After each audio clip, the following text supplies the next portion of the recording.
Kymijoen ranta, hyvä paikka lähteä liikkeelle. Suomen luonnossa on asiat siinä mielessä hoidettu hienosti, että meillä on paljon luontoa, mitä kokee. Meillä on paljon luonnonpuistoa, patikkareittejä, suojeltuja alueita. Meille suomalaiselle jokaiselle löytyy lyhyen matkan päästä paikka, jossa voi päästä kokemaan luonnon ja hankkia niitä elämyksiä, mitä ei oikein television tai kännykän kautta saa hankittua.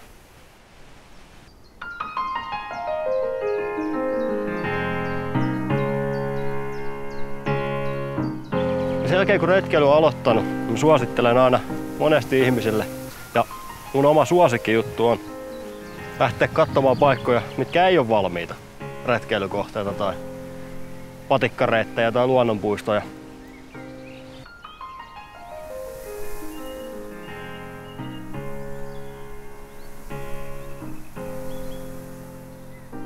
Sinne jää Kymijoki.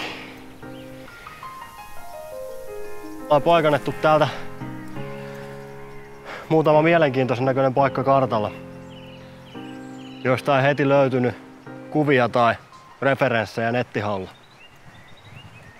On retkeilyn yksi hauskimmista puolista löytää joku paikka kartalta, seuraavan aamuna herätä, pistää kahvit naamaan ja lähteä paikan päälle katsomaan, mitä siellä oikeasti on. Ensimmäinen kohde meillä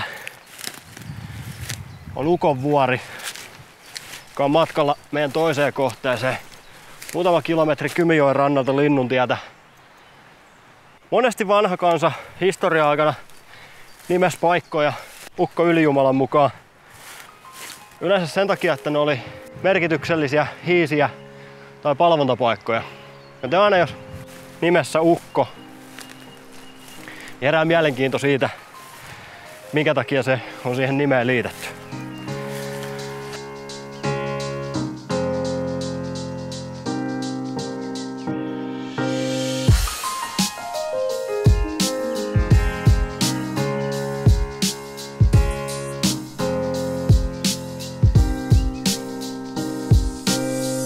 Hyvin ketunleipää tässä. Ketunleipä on pienissä määrissä ihan syömäkelpoinen ja siitä saa kivan kirpeen maun.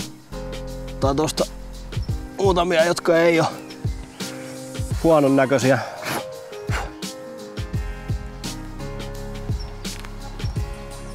Näitä löytyy tällaisina isoina läntteinä joka paikasta ja se on täysin syömäkelpoinen, niin kuin sanottu, pienissä määrissä. No, taas jaksaa.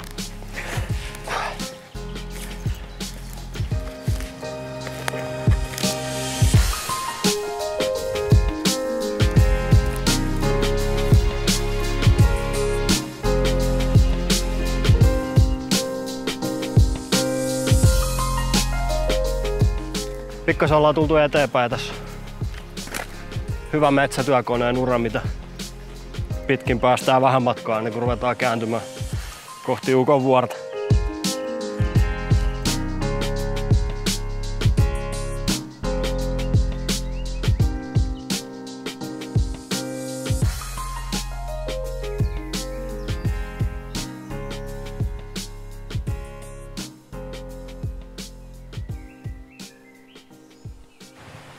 Näin tää yleensä menee. Se mikä näyttää kartassa nopealta tunnin patikalta, niin on äkkiä 3 tuntia, mut ei se mitään. Luonnossa liikkumisen takiahan täällä ollaan, eikä sen takia, että päästäisiin mahdollisimman nopeasti. Sitten lähdetään katsomaan, mitä Ukonvuorelta löytyy.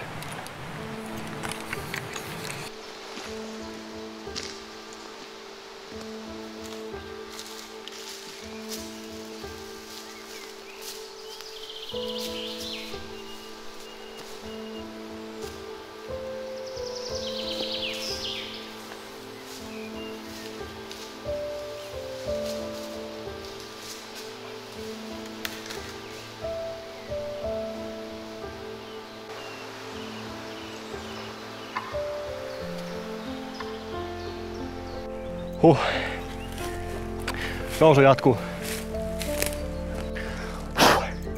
Sopiva keli. Kyllä tää kiipeäminen silti parin tunnin mettässä rymyämisen jälkeen kieltämättä vähän pistää hengästyttämään. Mut maisemat on se arvosi.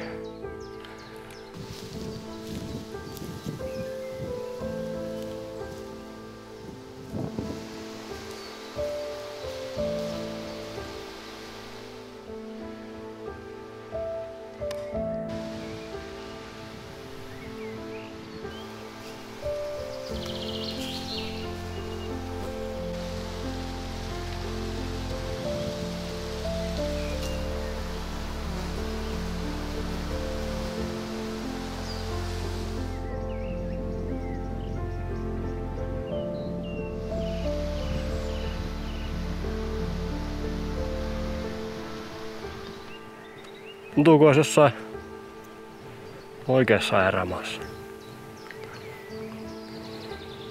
Uskomaton maisema. Ehdottomasti näkemisen arvoinen paikka. Joutuu näkemään vaivaa, että tänne pääsee, mutta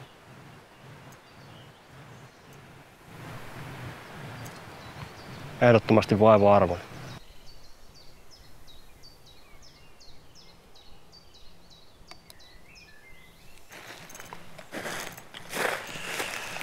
Huhhuh.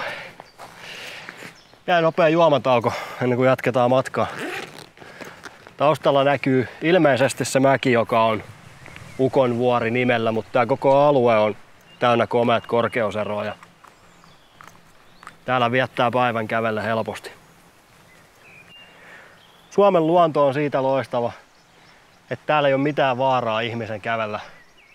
Susista ja karhuista pelotellaan hirveästi, mutta se riski, että niiden kanssa tulisi mitään ongelmaa, on käytännössä nolla.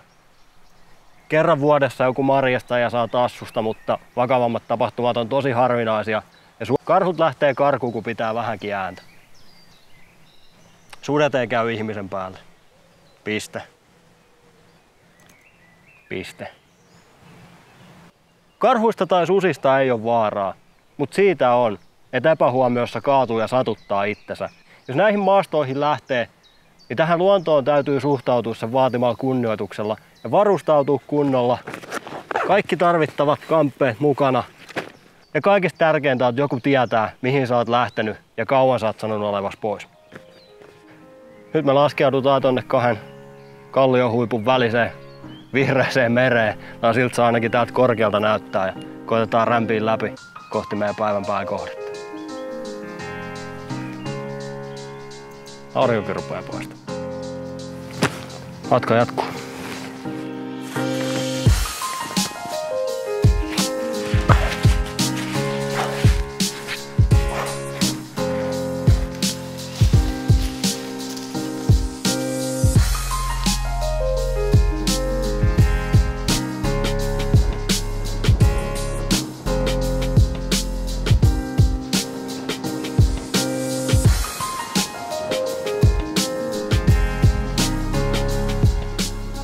Päästiin ilman isompia ongelmia Ukonvuorelta alas.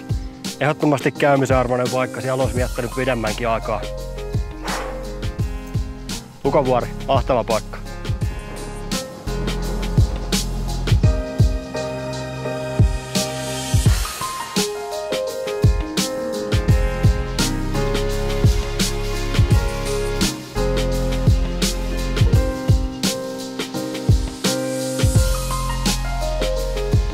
Muutama kilometri Ukonvuorelta silmää pisti Pakkasmaan alueella oleva Lakeissuo, joka on reilusti Kymijoen pintaa korkeammalla oleva suoalue, joka oli ainakin kartan mukaan täysin luonnon tilassa. Ja niin kuin moni varmasti tietää, niin suoalueesta suurin osa on ojitettu metsän kasvatustarkoituksessa. Ja luonnonvarainen suo on nykyään harvinainen kapistus. Tää on melkoisen patikan päässä. Sitäkin upeampi.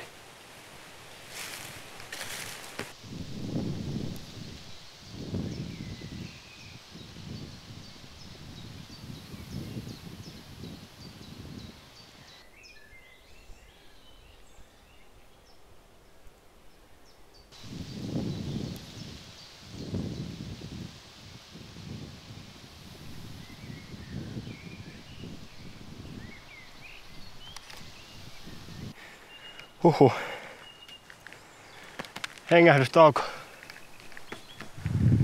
Tässä vieressä upea laavu. Tää suo jatkuu tohon suuntaan muutaman 100 metriä. On keskeltä täysin upottavaa, ei mitään asiaa tonne itse suoalueelle. Mutta melkein koko suon ympäri kiertää kallioinen maasto. Periaatteessa mä luulen, että tämän koko paikan voisi kiertää ympäri, jos haluaisi. Sekä Ukonvuori että tää paikka on sellaisia, missä helposti viettäisi kokonaisen retkipäivä tutkiessaan vaan ympäristöä. Aivan upea paikka.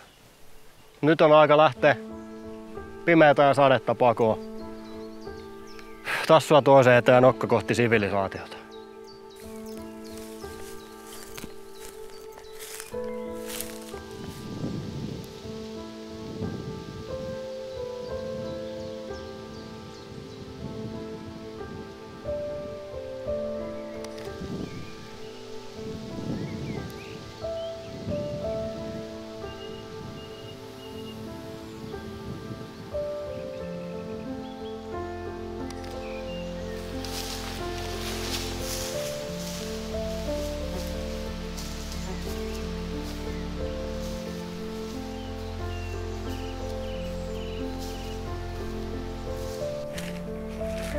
Koskaan et tiedä mitä löydät seuraava mutkan takaa tai mitä kallion takaa tulee näkyviin. Mikä eläin lähtee liikkeelle niin että hyppäät melkein sukistas. Nimimerkillä fasaania pelästynyt just. Täällä ei ole maaleja tai ajanottoa tai päämääriä. Koko pointti on vaan nauttia Suomen luonnosta, koska monessa paikkaa se ei enää ole mahdollista.